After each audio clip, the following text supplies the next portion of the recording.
Hey guys, it's Camus again, and this is installment number 3 of Fishing Pole Praxis.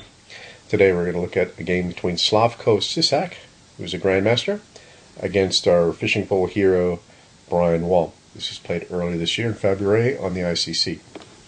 And my usual disclaimer, this is about exploring the fishing pole as a blitz weapon, so we're not going to get hung up in too much about accuracy here, although this is a fairly accurate game, at least on the part of black. So let's take a look. e4, e5, knight f3, knight c6, bishop b5, knight f6, and now if white castles, we play knight to g4, but he waits a move here, d3, and bishop to c5 is our normal response. He castles, and so we go knight to g4. Now, many players at this point will play h3. This happens later in the game, but not right away. The Grandmaster has the correct idea of trying to engage in some central play to counteract the demonstration on the wing, as is known by conventional wisdom. Okay, c3, a6. These are all kind of normal Lopez moves, with the exception of the fact that the knight's on g4. Takes off, and of course, since the d file is not open, we can safely take with the d pawn, avoiding exchange of queens. This gives us scope to our bishop. Okay, so now the central thrust that he's prepared, and now Brian considers the natural move e takes d4, c takes d4, bishop to e7, but although black has the two bishops, Brian doesn't feel too happy about this because of the strong center. White has something of a center, and his development is going to be eased somewhat too, having the knight able to come to c3. So he, instead of after d4, he just retreats his bishop to d6, and perhaps someday this bishop can come to life after the pawns are exchanged on e5. So let's continue. h3 is finally played. This is an irritant to white. No one could seem to resist playing h3. And h5, the classic fishing pole response. Now, bishop to g5, and Brian calls this the Vukovic Art of Attack variation. If you go to page 163 in the algebraic edition, or it's in chapter 7, and there's a discussion of the whole fishing pole tactical device. A couple of pages on it, as a matter of fact, with several examples.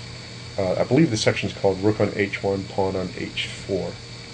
Okay, so bishop to g5 is just played, and this natural move is very common in the fishing pole. It's really not good, though, because it just allows black to throw his kingside pawns up the board with tempo. f6 naturally was played. Now, the one deficit in playing f6 is it takes a little longer to get the queen to the h file, which, as we know from other fishing pole games and videos, the black queen is doing everything she can to get herself over to the h file, and h4 being the preferable square. But we do gain some tempo here for our attack. f6, and now bishop to d2 is possible, but it has the drawback of blocking in the the knight on b1.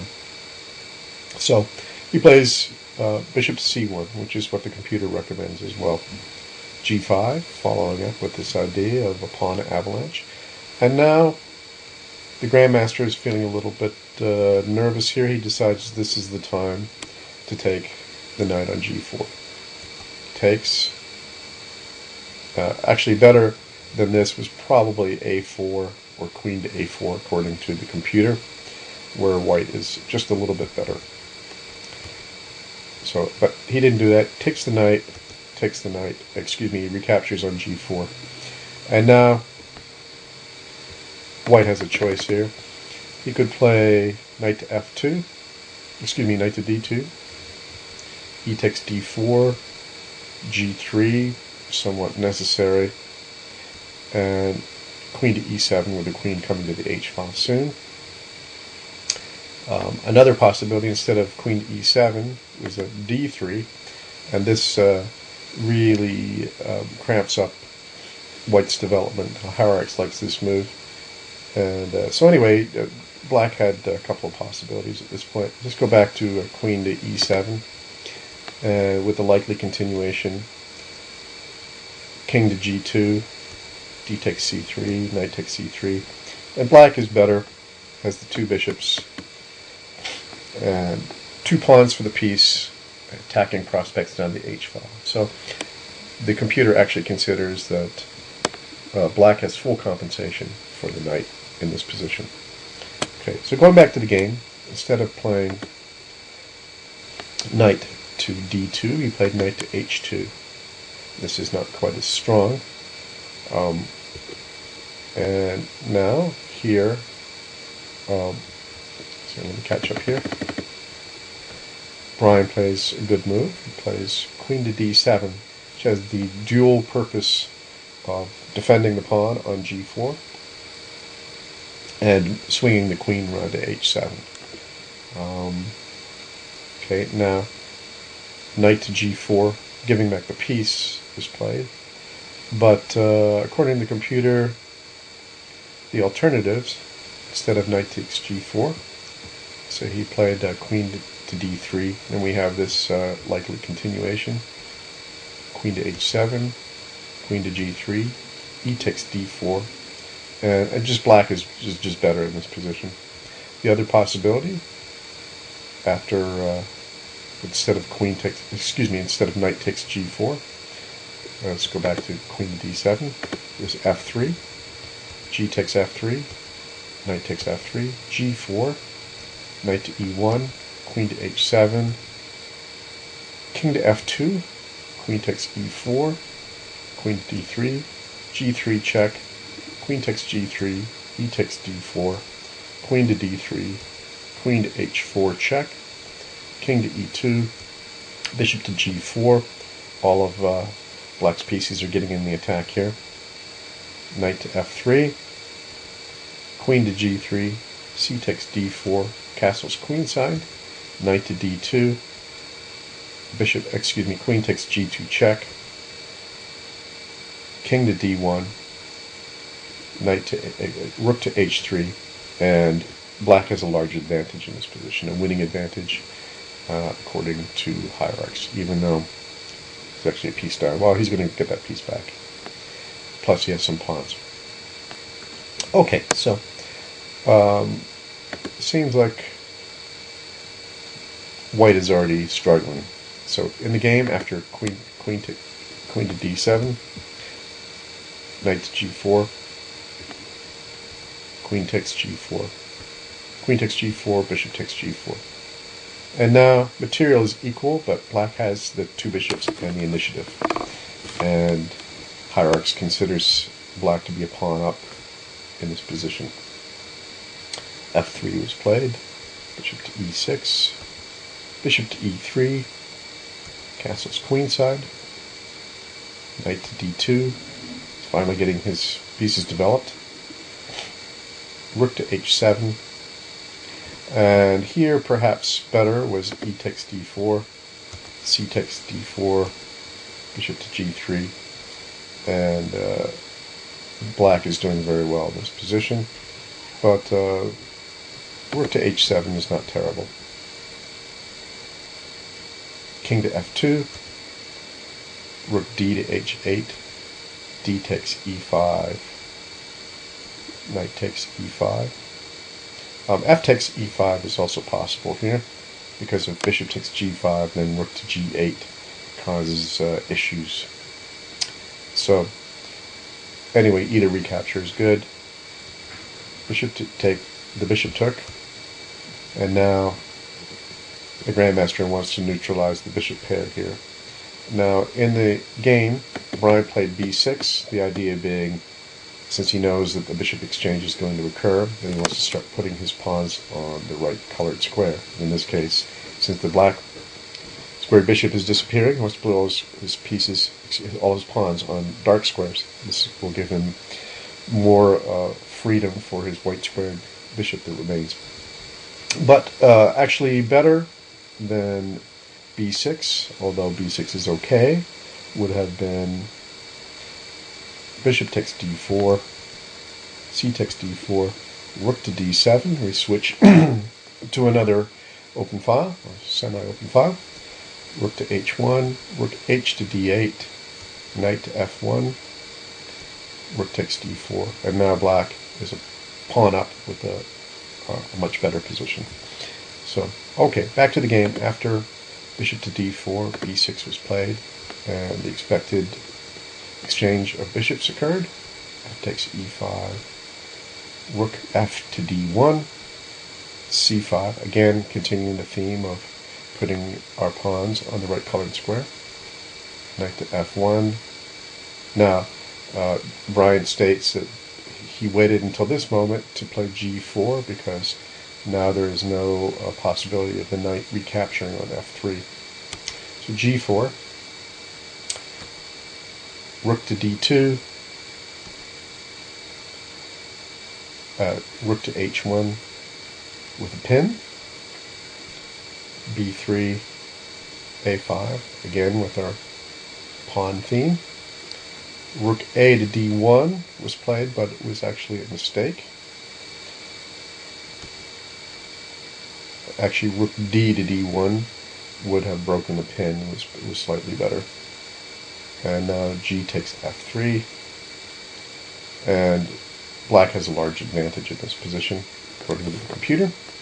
G takes f3, a4. Okay, perhaps better than a4 was rook to g8, doubling up on the pin perhaps, or causing problems for the white king. c4 was also possible, prevents white from playing c4, helps break up those pawns, make them an easier target for the white bishop. But anyway, after g takes f3, Brian played a4. And here, Brian notes in his notes to the game, states, Slavko started frantically requesting adjournments. I don't remember a single person resigning when I refused an adjournment. I guess their emergencies weren't all that critical.